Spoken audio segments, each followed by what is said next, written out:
All right, let's dive right in. Today we're tackling one of the most fundamental and honestly, one of the most important rules for making anything you build online usable for everyone. And to get us started, I want to ask you something. Just think about this for a second. How do you follow instructions that you can't see? I mean, really picture it. If you couldn't tell the difference between colors, or see the shape of a button, or even know where it is on the screen, how would you get anything done?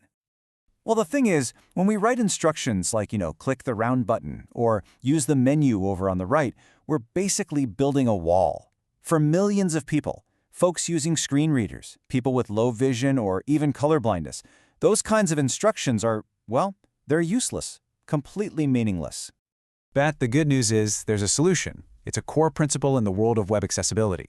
Now, it's got a super technical sounding name, WCAG Success Criterion 1.3.3, but don't let that scare you. The goal behind it is actually beautifully simple. Just make instructions understandable for everybody. Okay, so here's the official rule, straight from the source. It says, and bear with me here, instructions provided for understanding and operating content do not rely solely on sensory characteristics of components, such as shape, color, size, visual location, orientation, or sound. Whew. I know, right? It's a total mouthful, but the core idea is way simpler than it sounds. So let's just break that down. Sensory characteristics. What does that even mean? It's really just a fancy way of saying anything that relies on you being able to see, or hear, or understand the physical layout of something. We're talking about stuff you perceive with your senses. Simple as that. And this is a really important point, because it clears up a super common misunderstanding. The rule isn't saying don't use shape, or color is bad. Not at all. Those things are great visual cues.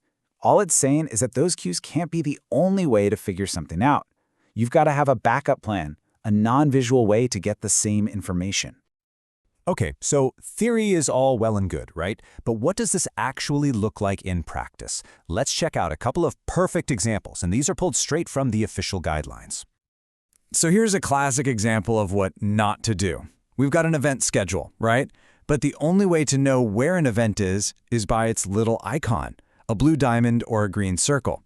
Now, if you're colorblind, or if your screen reader just says image or graphic, how on earth are you supposed to know where to go? You can't.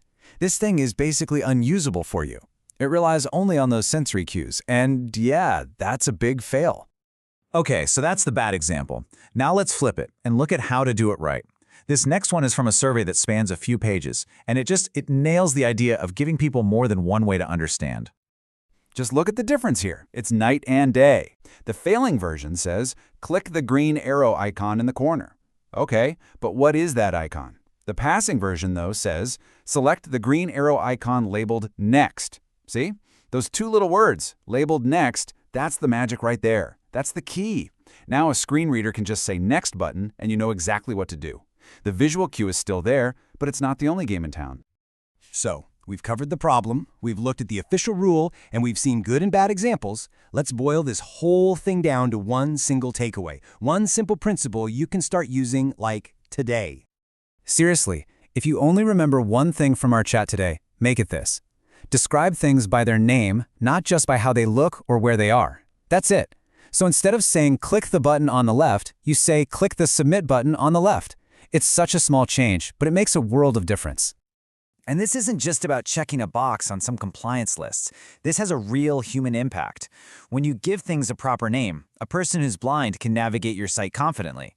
Someone with low vision gets that little bit of confirmation that they're on the right track. And you know what? It actually makes your site more logical and predictable for absolutely everyone, not just users with disabilities. So I want to leave you with a little challenge. Go look at your own website or an app you're working on, or even just a document you made. Can you find one thing, one instruction, one button, one link that you could make more inclusive today? Just by giving it a proper name instead of just describing how it looks. Because that one small change, it really could make all the difference for someone.